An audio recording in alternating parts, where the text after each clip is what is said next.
नमस्कार, मेरा नाम है सुमित सिंह मेहता। हाजिर हूँ आपके सामने क्लासिकल मैकेनिक्स से रिलेटेड एक और नया लेक्चर लेके। आज का हमारा है लेक्चर नंबर 7 और आज के इस लेक्चर का हमारा टॉपिक क्या रहने वाला है। हमारा टॉपिक है conservation of linear momentum and its application. जैसे कि हम सब जानते हैं, हमने पिछले लेक्चर में क्या डिस्कस किया था। हमने डिस्कस किया था लीनियर मोमेंटम के बारे में, या बोल सकते हैं हमने वहां पर किसी एक पार्टिकल के लीनियर मोमेंटम के बारे में डिस्कस किया था। हमने कुछ ऐसा पढ़ा था कि अगर हमारे पास कोई एक पार्टिकल है जिसका मास कितना है, m है, और वो v वेलोसिटी से क्या कर रहा है, मूव कर रहा है, तब उसका लीनियर मोमेंटम जो p होता है उसको हम कैसे डिफाइन करते हैं। p इक्वल टू होता है हमारे पास m इंटू v। तो इस तरीके से हमने किसी एक पार्टिकल के लीनियर मोमेंटम को डिफाइन किया था।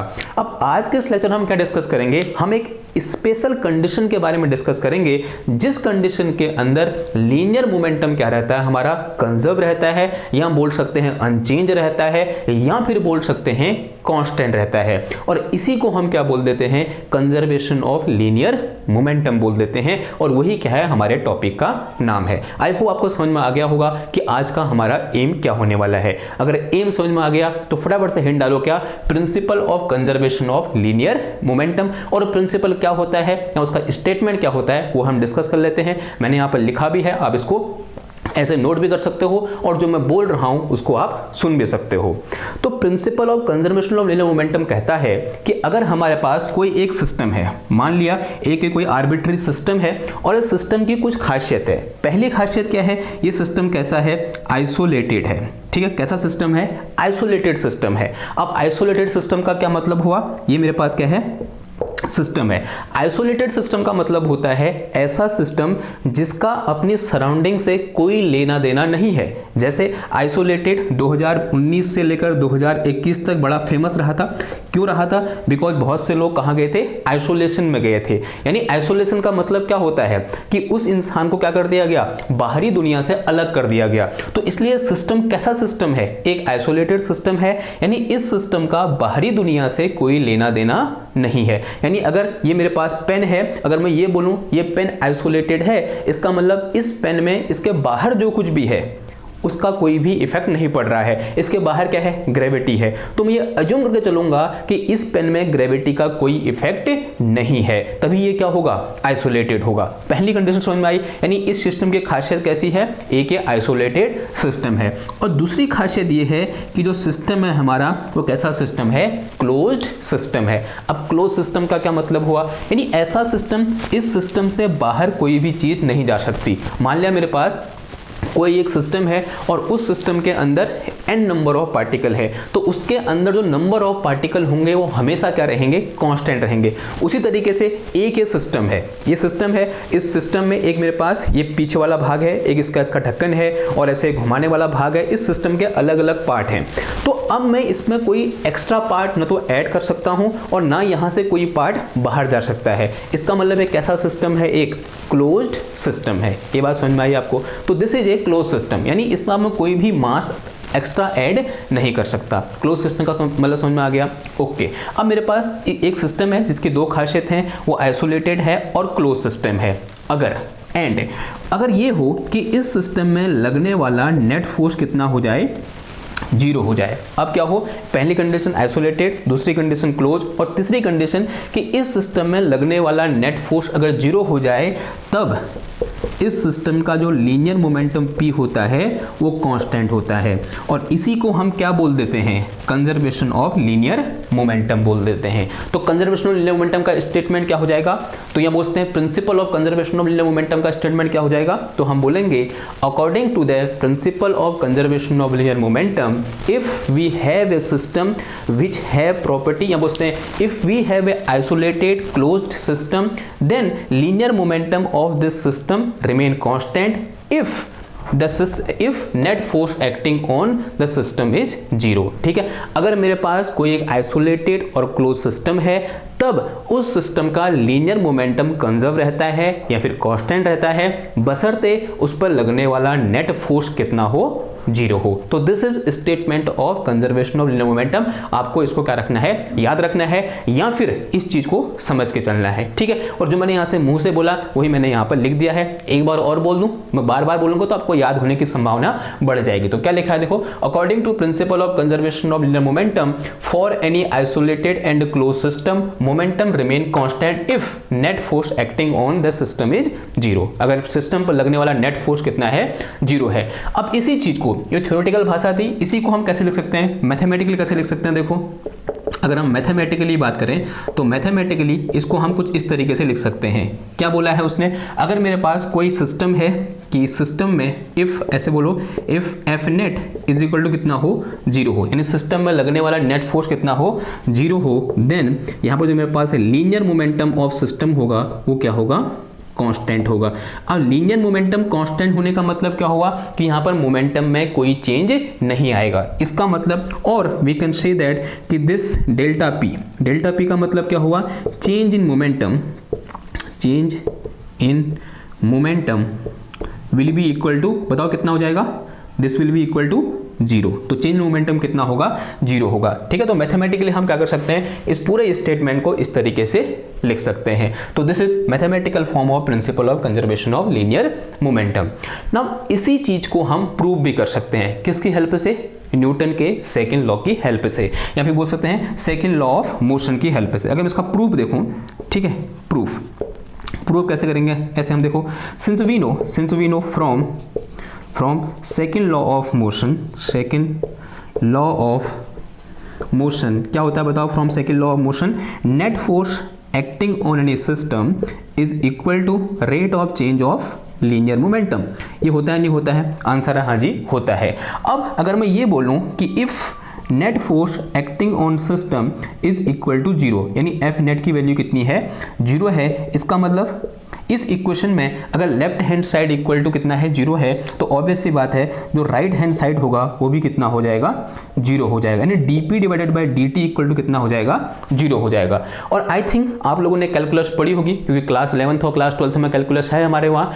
तो क्या होता है, जब भी किसी क्वांटिटी का डेरिवेटिव जीरो होता है, वो क्वांटिटी कैसी होती है, कांस्टेंट होती है। हम सब जानते हैं कांस्टेंट का डेरिवेटिव हमेशा कितना होता है, जीरो होता है। तो जब मैंने यहाँ पर p को टाइम की रिस्पेक्ट में क्या किया, डिफरेंशिएट किया, तो मेरा आंसर क्या आया, जीरो आया। इसका मतलब क्या हुआ कि this p is constant for this condition क्या है मेरे पास, F net equal to zero है। तो यहाँ से मैं क्या लिख सकता हूँ, जो मेरे पास क्या है, p इक्वल टू है, मोमेंटम है, वो मेरा क्या है, कांस्टेंट है। और यही क्या होता है, कंजर्वेशन ऑफ लीनियर या principal of conservation of linear momentum होता है। और इसी को मैं क्या लिख सकता हूँ और करके कि this delta p is equal to कितना आ जाएगा, जीरो आ जाएगा, ठीक है। ये बात समझ में आई आपको। तो this is proof of our conservation of principal of conservation of linear momentum. Okay, ना कभी कभी इसको हम ऐसे भी थोड़ा और हम सिंप्लीफाई करके देखें।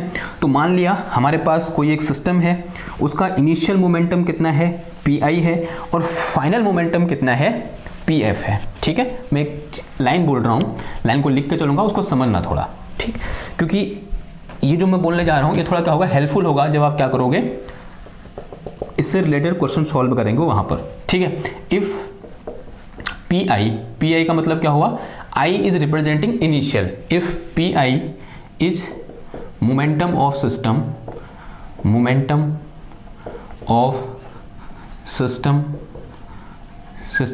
एट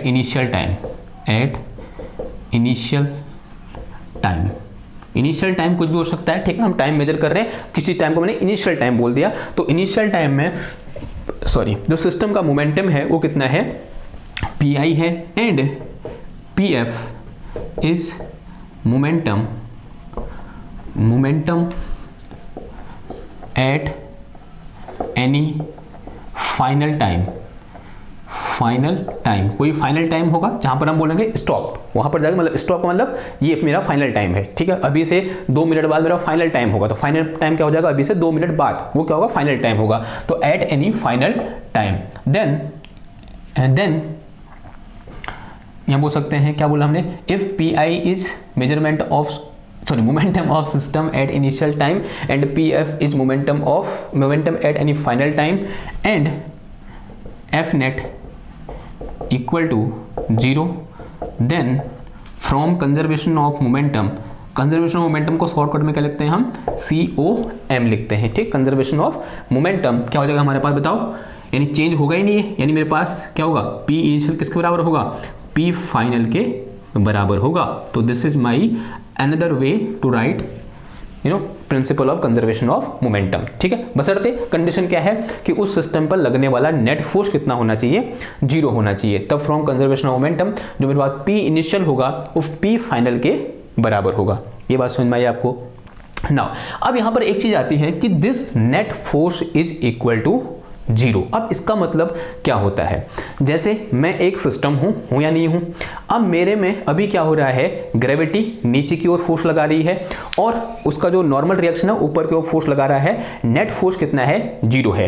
यानी अभी मेरा नेट फोर्स 0 है मुझ पर लगने वाला, और इसका मतलब मेरा मोमेंटम क्या रहेगा, कंजर्व रहेगा। लेकिन जरा ध्यान से सोचो, मेरी ये बॉडी है, ये पूरा सिस्टम है, और मेरी इस सिस्टम में मेरे बहुत सारे ऑर्गन है या नहीं है, यहाँ आंत है, यहाँ पर आमाशय है, यहाँ किडनी है, यहाँ बहुत सारी चीज़ें हैं, और जो मेरा हर बॉडी पार्ट है वो दूसरे बॉडी पार्ट पर फोर्स लगा रहा है। लेकिन मैं खुश नसीब हूँ कि उस फोर्स की वजह से मैं ऐसे ऐसे ऐसे ऐसे नहीं हिल रहा हूँ, ठीक है। यानी अभी यहाँ पर अगर मैं वैसे देखूँ, अपने अंदर जाके देखूँ तो नेट फोर्स 0 नहीं है, ठीक है। अगर मैं एक बार सोच के देखूँ कि मेरे बॉडी पार्ट एक दूसरे पर तो फोर्स लगा रहे हैं, तो यहाँ पर कुछ ना कुछ फोर्स लग रहा है, ऐसा मैं बोल सकता हूँ, लेकिन ऐसा नहीं होगा। यानी अगर मैं जिस सिस्टम की बात कर रहा हूं, उस सिस्टम का अगर एक पार्ट दूसरे पार्ट पर फोर्स लगा रहा है, उस फोर्स की बात नहीं कर रहे हैं हम किसकी बात कर रहे हैं, एक्सटर्नल फोर्स की बात कर रहे हैं। सिस्टम के बॉडी या सिस्टम के अंग, एक अंग दूसरे अंग पर कितना फोर्स लगा रहा है उसकी बात नहीं हो रही यहां पर, ये आप ध्यान रखना। अगर हम क्या पढ़ेंगे, जब हम रॉकेट की बात करेंगे तो वहां पर यह चीज बहुत इंपॉर्टेंट होगी, ठीक है। रॉकेट में क्या होता है, रॉकेट का सिस्टम ही खुद पर क्या लगाता है, फोर्स लगाता है। बहुत इंपॉर्टेंट चीज है कि रॉकेट का जो क्या होता है, इग्निशन होता है, या बोल सकते हैं जो उससे बाहर की ओर धुआं लगाता है, वो रॉकेट में क्या लगाता है, फोर्स लगाता है, और रॉकेट ऊपर की ओर उड़ता है। तो हम कहेंगे रॉकेट में तो फोर्स लगा रहा है, यानी नेट फोर्स उसमें 0 नहीं है। लेकिन नहीं, वो क्या है, जो रॉकेट पर फोर्स लग रहा है वो उसी के एक अंग के द्वारा लग रहा है, ठीक है। वो कोई एक्सटर्नल फोर्स नहीं है, वो उसका अपना इंटरनल फोर्स है। लेकिन एक्सटर्नल फोर्स हम क्या अज्यूम करके चलते हैं, 0 अज्यूम करके चलते हैं, और हम बोलते हैं यहाँ पर कोई भी ग्रेविटी नहीं है, या फिर ग्रेविटी के इफेक्ट को हम नेग्लेक्ट करते हुए चलते हैं, ठीक है। तो इस कॉन्सेप्ट को हमेशा ध्यान में रखना है। जब हम रॉकेट वाले क्वेश्चन कर रहे होंगे या वेरिएबल मास वाले क्वेश्चन कर रहे होंगे, तो वहां पर भी कंजर्वेशन ऑफ लीनियर मोमेंटम लगेगा, ठीक है। Net force, this is net external force की बात हो रही है। बॉडी के इंटरनल फोर्स, मतलब जो सिस्टम है उसके इंटरनल पार्ट, एक पार्ट दूसरे पार्ट पर कितना फोर्स लगा रहा है, उससे हमको कोई लेना देना यहाँ पर नहीं होने वाला है। ओके, ये बात समझ में आई, ठीक है। अगर इतनी बात समझ में आ गई, बाकी अगर समझ में नहीं भी आएगा, जब हम रॉकेट वाला क्वेश्चन कर रहे होंगे तो वहां पर आपके दिमाग में ये चीज आ ही जाएगी, ठीक। ओके, अब ये मेरे पास क्या निकल के आया, दिस इज स्टेटमेंट, या बोलते हैं another statement of conservation of linear momentum. अब आते हैं किस में, इसके एप्लीकेशन में। एप्लीकेशन बोल सकते हैं, या बोल सकते हैं इससे रिलेटेड किस टाइप का क्वेश्चन पूछा जा सकता है, ये बोल सकते हैं, ठीक है। और यहां से क्वेश्चन करना क्या होता है ना, बहुत आसान होता है, और एक बड़ा मुश्किल से क्वेश्चन को बहुत आसान तरीके से हम क्या कर सकते हैं, इस प्रिंसिपल की हेल्प से सॉल्व कर सकते हैं। जैसे अगर मैं यहां पर एक पहले एग्जाम्पल की बात करूं, मान लिया मेरे पास क्या है, एक रेडियो एक्टिव न्यूक्लियस है। ये मेरे पास क्या है, एक रेडियो एक्टिव न्यूक्लियस है, और हम सब जानते हैं रेडियो एक्टिव न्यूक्लियस से अल्फा पार्टिकल बाहर निकलते हैं, ठीक है। तो ये एक न्यूक्लियस है, तो ये क्या करेगा, एक अल्फा पार्टिकल बाहर निकालेगा। तो यहां से क्या निकला, इस तरीके से एक अल्फा पार्टिकल बाहर निकला। तो ये मेरे पास क्या है, अल्फा पार्टिकल मतलब हीलियम का न्यूक्लियस, ठीक है। ये मेरे पास क्या है, अल्फा पार्टिकल है, लेट अस से इसका मास कितना है, m है, और यहां से अब अल्फा पार्टिकल वहां से बाहर निकला, तो ये न्यूक्लियस क्या होगा, किसी दूसरे न्यूक्लियस में कन्वर्ट हो जाएगा, and that nucleus is known as residual nucleus, ठीक है। तो ये मेरे पास यहाँ पर क्या निकल के आया, एक दूसरा न्यूक्लियस निकल के आया, और इसे हम क्या बोलते हैं, रेजिडुअल न्यूक्लियस, ठीक है। तो ये दूसरा न्यूक्लियस निकल गया, न्यू न्यूक्लियस बोल दो, फिर रेजिडुअल न्यू न्यूक्लियस बोल दो, क्या बोल दो, न्यू न्यूक्लियस, ठीक है, न्यू न्यूक्लियस, ठीक है। और मान लिया इसका मास कितना बोला हमने, स्मॉल m बोला है, और मान लिया जो नया न्यूक्लियस है इसका मास कितना है मेरे पास, कैपिटल M है। अब जो पहले का न्यूक्लियस था, जो पेरेंट न्यूक्लियस था, जैसे ये दो, जिससे ये दो बन रखे हैं, तो इसका मास कितना हो जाएगा, from the conservation of mass क्या हो जाएगा, small m plus capital M। तो यहाँ पर कितना आ जाएगा, ये स्मॉल m प्लस कितना आ जाएगा, कैपिटल M आ जाएगा, ठीक है। अब ये अल्फा पार्टिकल किस डायरेक्शन में जाएगा ये हमको पता चल सकता है, बिकॉज डिटेक्टर लगा होगा। डिटेक्टर में जिस डायरेक्शन में हमारे पास इंपैक्ट मिलेगा उसी डायरेक्शन में क्या होगा, अल्फा पार्टिकल मूव कर रहा होगा। लेट अस से हमारा अल्फा पार्टिकल किस डायरेक्शन मूव कर रहा है, इस डायरेक्शन मूव कर रहा है विद सम वेलोसिटी v, किसी वेलोसिटी v से इस डायरेक्शन में क्या कर रहा है, मूव कर रहा है। अब हमें ये बताना है कि जो मेरे पास दूसरा पार्टिकल है इसकी वेलोसिटी कितनी होगी, और ये कहाँ है initially, this is at rest, ये कहाँ है हमारे पास, रेस्ट में है अल्फा पार्टिकल। इसमें क्या हुआ, ये इसमें क्या बोल सकते हैं, बूम फूटा, ये न्यूक्लियस फूटा, और फूटे को क्या बोलते हैं, एक्सप्लोजन, ठीक है, हाँ एक्सप्लोजन हुआ, ये फूटा, यहाँ से मेरे पास एक अल्फा पार्टिकल निकला और एक नया न्यूक्लियस निकला। इनिशियली मान लो, अज्यूम कर लो कि ये इस डायरेक्शन में इस तरीके से क्या किया, मूव किया, और किस वेलोसिटी से मूव किया, v वेलोसिटी से मूव किया, और ये वेलोसिटी कितनी होगी ये हमें क्या करना है, फाइंड करना है। और किसकी हेल्प से निकालेंगे हम इसको, कंजर्वेशन ऑफ लीनियर मोमेंटम की हेल्प से निकाल सकते हैं, क्योंकि हम ये ऐसा अज्यूम करके चल रहे हैं कि सिस्टम कैसा सिस्टम है, एक आइसोलेटेड सिस्टम है, यहाँ पर कोई एक्सटर्नल फोर्स नहीं लग रहा है, ठीक है, इसके अंदर ही कुछ न कुछ क्या हुई, प्रोसेस हुई, जिसके वजह से एक अल्फा पार्टिकल निकला और एक नया न्यूक्लियस यहाँ से बाहर निकला। अगर मैं यहाँ पर कंजर्वेशन ऑफ लीनियर मोमेंटम लगाऊं तो इनिशियल मोमेंटम निकालना पड़ेगा पहले।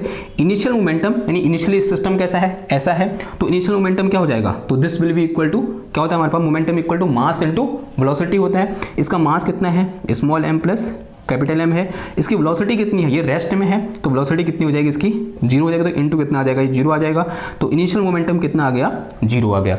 अगर मैं फाइनल मोमेंटम की बात करूं, अगर इसमें P फाइनल निकालूं तो P फाइनल इक्वल टू कितना हो जाएगा बताओ, this will be equal to momentum of this particle plus momentum of this new nucleus. तो मेरे पास कितना आ जाएगा, ये स्मॉल m इंटू कितना आ जाएगा, v आ जाएगा, फिर प्लस कितना आ जाएगा, ये कैपिटल M इंटू कितना आ जाएगा, कैपिटल V आ जाएगा, ठीक है। Now this system is isolated system and there is no external force acting on it. तो इसका मतलब क्या हुआ कि this P initial will be equal to P final. तो इसका मतलब कि this P initial will be equal to P final. P initial कितना है मेरे पास, 0 है, P फाइनल कितना है, ये वैल्यू पुट कर दो, मेरे पास कितना है, ये स्मॉल m इंटू V, फिर प्लस कितना आ जाएगा, ये कैपिटल M इंटू कितना आ जाएगा, कैपिटल V आ जाएगा।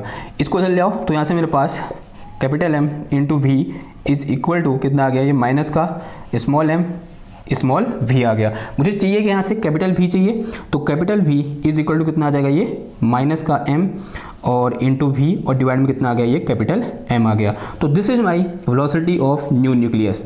तो न्यू न्यूक्लियस की वेलोसिटी कितनी होगी, मैग्नीट्यूड में इतनी होगी। अब यहाँ पर क्या आया, एक नेगेटिव साइन आया, and this negative sign indicating कि this capital V will be in opposite direction to the small v। यानी ये जो वेलोसिटी मैंने यहाँ पर दिखा रखी है, ये यहाँ को नहीं होगा, कहाँ को होगा, इधर की ओर होगा, ठीक है, कहाँ की ओर, इधर की ओर। तो this is at velocity v। अब देखो, अब यहाँ थोड़ा अजीब लग रहा होगा, ऐसा नहीं होगा, देखो ऐसा होगा कुछ, ये मेरे पास क्या है, ये न्यूक्लियस था पुराना वाला, ठीक है, जिसका मास कितना था, capital M plus small m था।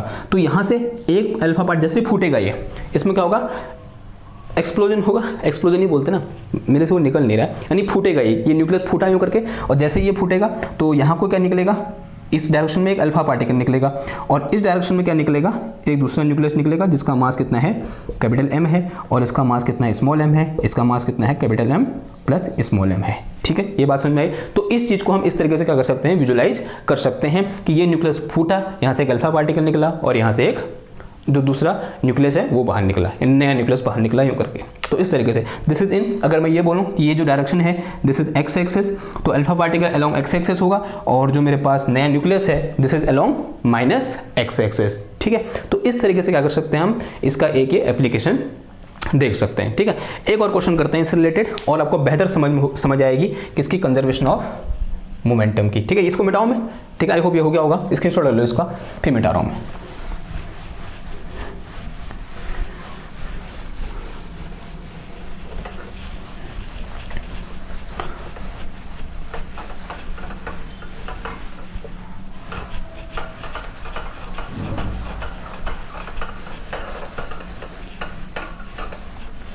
देखो भाई, ये पहला था। दूसरा देखो, मान लिया हमारे पास क्या है, यहाँ पर एक इस तरीके से एक दीवार लगा दी मैंने यूँ करके, ठीक है, दीवार लगाने में कोई दिक्कत है, कोई दिक्कत नहीं है।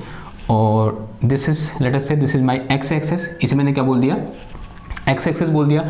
अब यहाँ से कोई एक बॉल जिसका मास कितना है, m है, वो v वेलोसिटी से इस तरीके से यहाँ पर क्या होती है, इंसिडेंट होती है, जो इस डायरेक्शन में वेलोसिटी है v बोल दो या u बोल दो, u वेलोसिटी से क्या हो रही है, इस डायरेक्शन में इंसिडेंट हो रही है, और डायरेक्शन है वो कितनी है, वो किससे दिखा रहे हैं, इस एंगल से दिख रही है कि वो इस x एक्सिस से 30 डिग्री के एंगल में ये जो मेरे पास बॉल है या बोलते हैं ये जो पार्टिकल है मास m का, इस तरीके से यहाँ पर क्या हो रहा है, इंसिडेंट हो रहा है।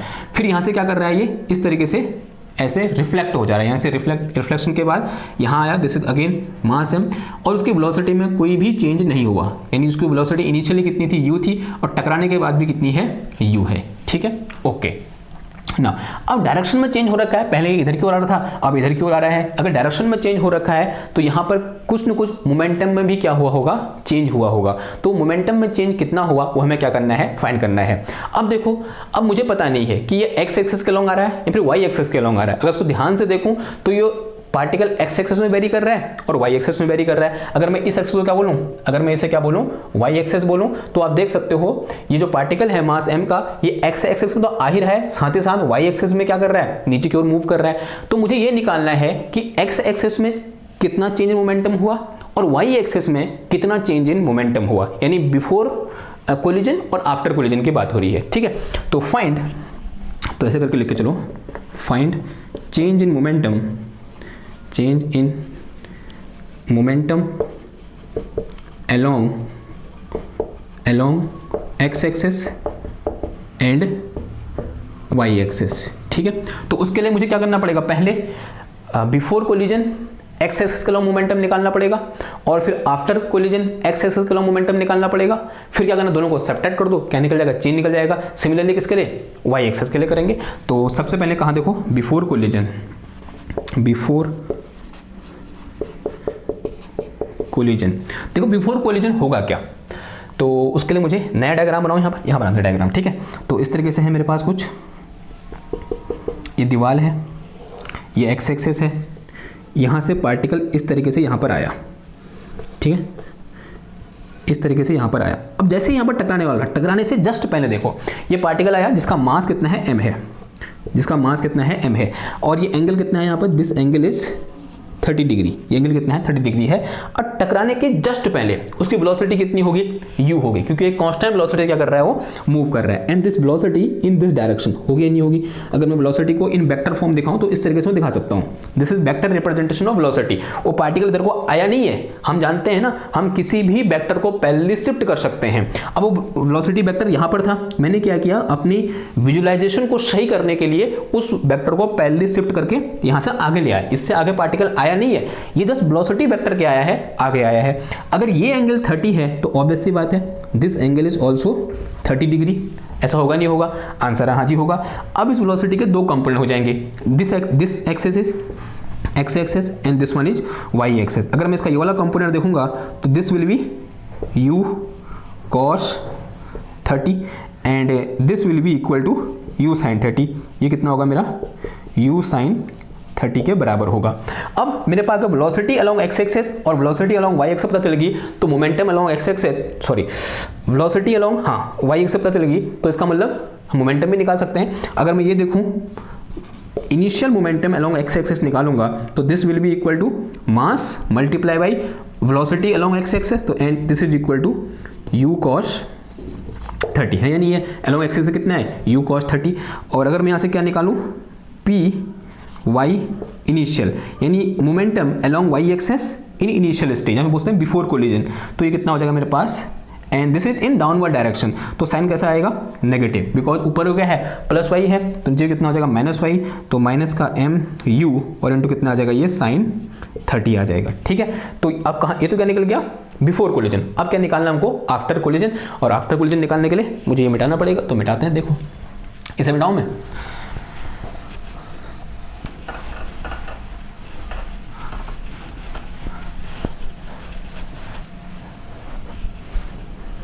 देखो भाई आफ्टर कोलिजन अगेन मेरे पास क्या है, इस तरीके से एक दीवार टाइप की है, और ये क्या है मेरा एक्स एक्सिस है यूँ करके, और यहाँ से इस तरीके से ये पार्टिकल आया, कितने डिग्री पर इंसिडेंट हुआ, 30 डिग्री पर, और यहाँ से फिर उसी एंगल पर इस तरीके से क्या हो गया, रिफ्लेक्ट हो गया। Now and this angle is also 30 degree. Now जब वो इधर की ओर गया, यहाँ पर मेरे पास का वेलोसिटी कितनी है, एंड दैट इज अनचेंज, ये भी कितनी है, u है। ठीक है, तो इसका मतलब इस वेलोसिटी के दो कंपोनेंट हो जाएंगे, सॉरी यार one is along x-axis and this component will be u cos 30, होगा नहीं होगा, and another component will be in this direction and this will be equal to u sin 30, होगा नहीं होगा, आंसर हाँ जी होगा। तो अगर वेलोसिटी अलोंग सॉरी इसको ऐसे लिख के चलो, दिस इज आफ्टर कोलिजन, ये मेरे पास क्या है आफ्टर कोलिजन। अगर मेरे पास after collision velocity along x axis और वेलोसिटी अलोंग वाई एक्सिस पता है, तो मोमेंटम अलोंग एक्स एक्सिस और मोमेंटम अलोंग वाई एक्सिस निकालना हमारे लिए बायां का खेल होने वाला है। तो आफ्टर कोलिजन जो मेरे पास मोमेंटम अलोंग एक्स एक्सिस, इसको फाइनल बोल दूं मैं, पी फाइनल, तो this will be equal to कितना हो जाएगा, देखो इधर की ओर है वेलोसिटी, तो कितना आ जाएगा, माइनस आ जाएगा, ये माइनस का एम यू कॉस 30। माइनस क्यों आया, because the velocity in minus x cap direction या बोलते हैं माइनस आई कैप डायरेक्शन।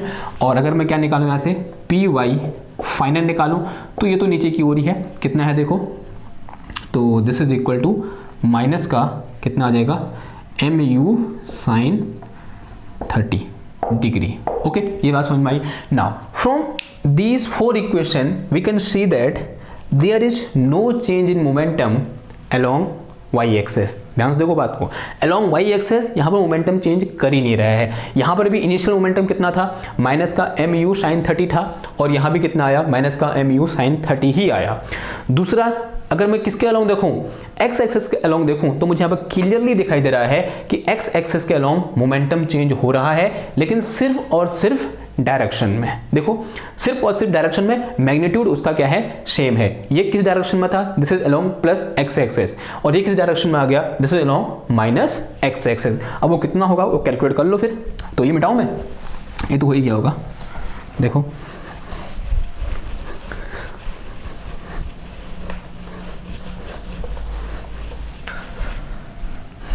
ठीक हो गया। अगर मैं क्या निकालूं, change in momentum along x axis निकालूं, तो this will be equal to P x axis final minus P x axis initial, and this will be equal to कितना है ये, माइनस का एम यू साइन 30, फिर माइनस का कितना आ जाएगा ये एम यू कॉस 30, सॉरी इस कॉस है ना, और ये कितना आ जाएगा M u and this is cos 30, and this will be equal to minus का 2 एम यू कॉस 30। ठीक है, ये बात समझ में आई। कॉस 30 की वैल्यू पुट कर सकते हो आप, कितनी होती है, √3/2। एंड अगर मैं क्या निकालूँ यहाँ से, change in momentum along Y axis निकालूँ, तो ये कितना आ जाएगा मेरे पास, पी वाई फाइनल माइनस कितना आ जाएगा ये पी वाई इनिशियल, जो कि दोनों क्या है, सेम है, and this will be equal to 0। ये कितना आ जाएगा, हमारा आंसर 0 आ जाएगा। ये बात समझ में आई। तो इस तरीके से हमने क्या कर सकते हैं, यहाँ पर कंजर्वेशन ऑफ लीनियर मोमेंटम को यूज कर सकते हैं।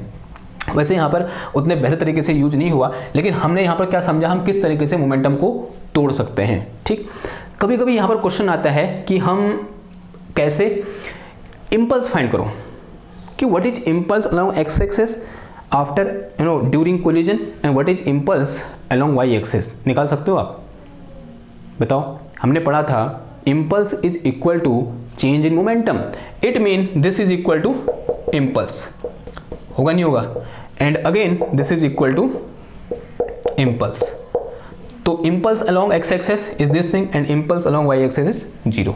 ठीक, तो this is another example related to momentum, और we can say conservation of linear momentum. वैसे यहाँ पर कंजर्वेशन जैसा कुछ लगाया नहीं हमने ना, अगर वो कहता इसकी velocity along x axis find करो, तब हम लगा सकते थे। ठीक है, ऐसा बोल सकते थे हम, अगर ये ऐसा कुछ होता,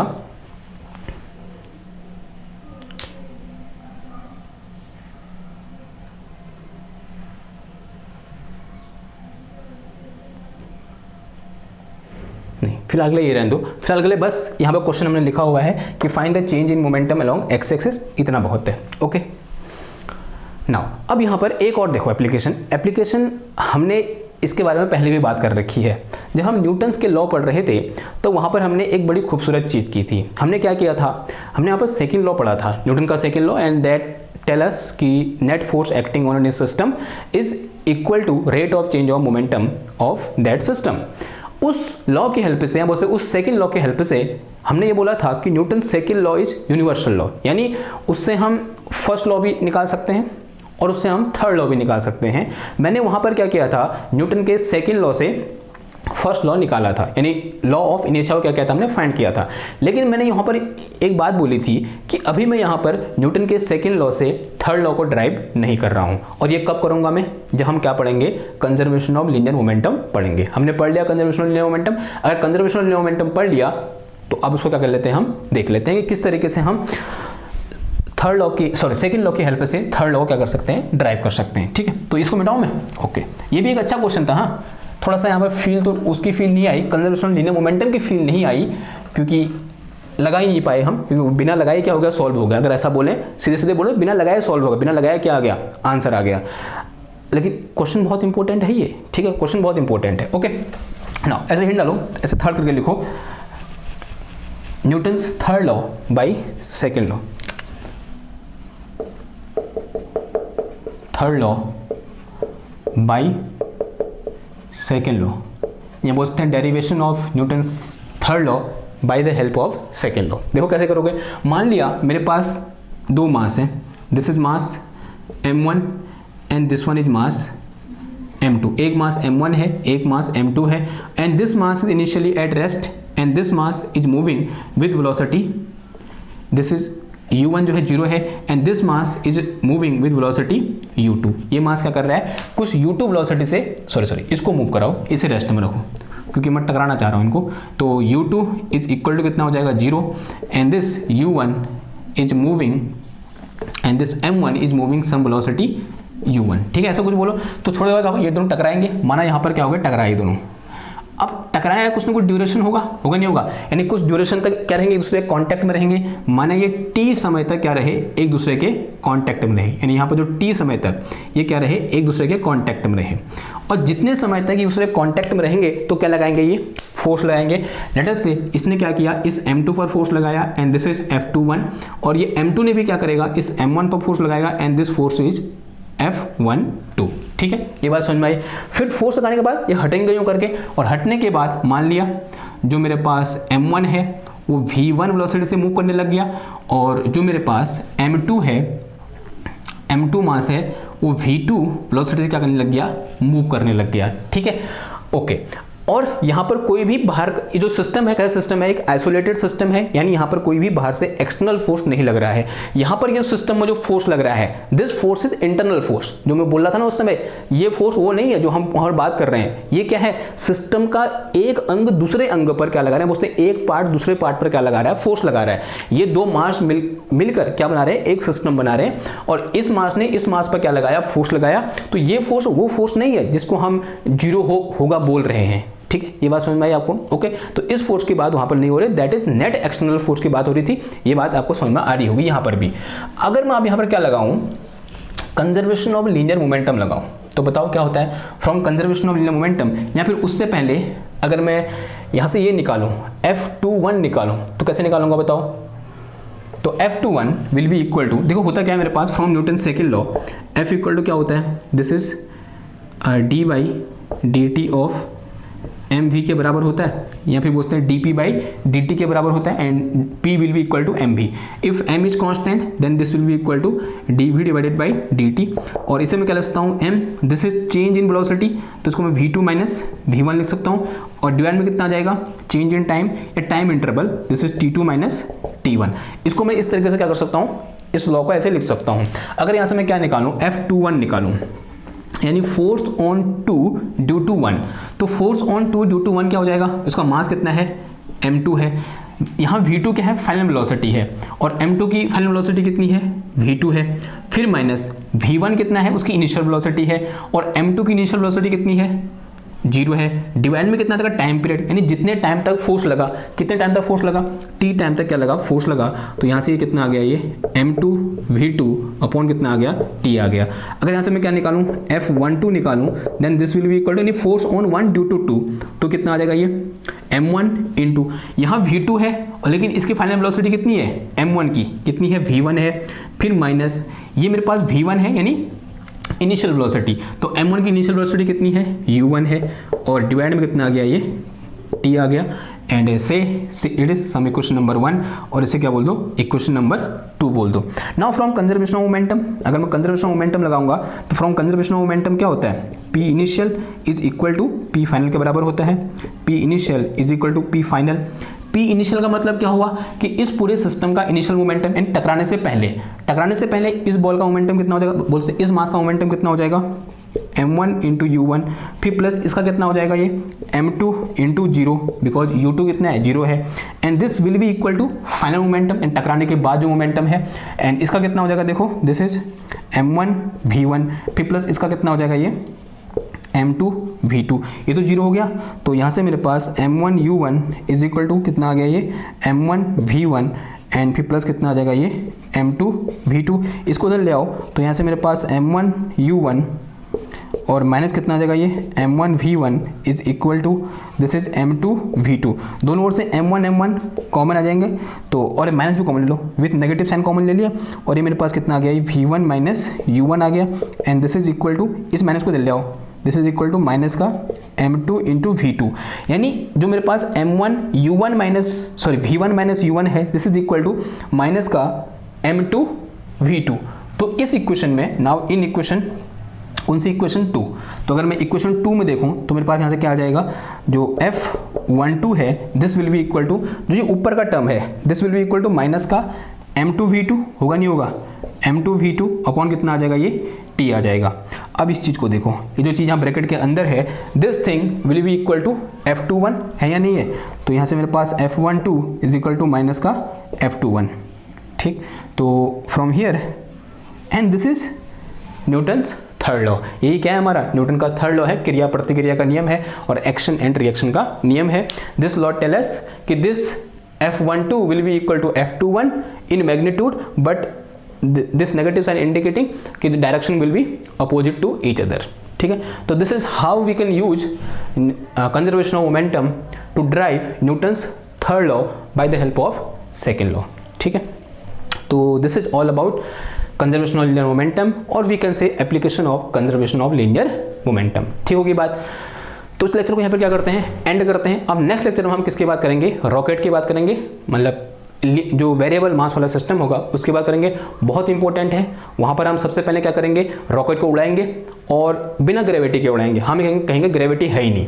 फिर हम क्या करेंगे, ग्रेविटी को इंक्लूड करेंगे, लेकिन वहाँ पर भी एक कंडीशन लगाएंगे कि हम बोलेंगे हमारा जो ग्रेविटेशनल फोर्स है विथ हाइट क्या है, कांस्टेंट, जो कि होता नहीं है, वो हमारा क्या रहेगा, अजम्पशन रहेगा। और फिर कि किसी टाइम t टाइम के बाद उस रॉकेट की स्पीड क्या होगी, ये भी हम क्या करेंगे, फाइंड करेंगे, ठीक है। ओके, अगर ये बात ठीक है तो फिर क्या है, खत्म कर सकते इस लेक्चर को। और आपका काम क्या है, इस लेक्चर को शेयर करना, लाइक करना और सब्सक्राइब करना। सबसे इंपॉर्टेंट होता है शेयर। जब तक आप शेयर नहीं करोगे, लोगों तक नहीं पहुंचाओगे लेक्चर को, तब तक इस चैनल का विकास असंभव है, ठीक है। वीडियो बनाना मेरे हाथ में है, लेकिन इसको रीच दिलाना ये आप सब लोगों के हाथ में है, ठीक है। पढ़ के अपने पास रख के कोई फ़ायदा नहीं होने वाला, जब तक बांटोगे नहीं, जब तक दूसरे तक नहीं पहुंचाओगे, तब तक कोई फ़ायदा नहीं, ना आपको फ़ायदा होगा, ठीक है, और ना ही किसी और को फ़ायदा होगा। अगर आप किसी तक पहुंचा रहे हो तो उसको फ़ायदा हो रहा है ना, अगर वो किसी और तक पहुंचा रहा है तो उसको भी फ़ायदा हो रहा है, ठीक। तो इस तरीके से क्या करते रहो, एक दूसरे की मदद करते रहो और खुश मन से पढ़ो, ठीक। मैं मिलता हूँ आपसे नेक्स्ट क्लास में एक और नए टॉपिक के साथ। तो पहले थैंक यू, धन्यवाद, बाय बाय।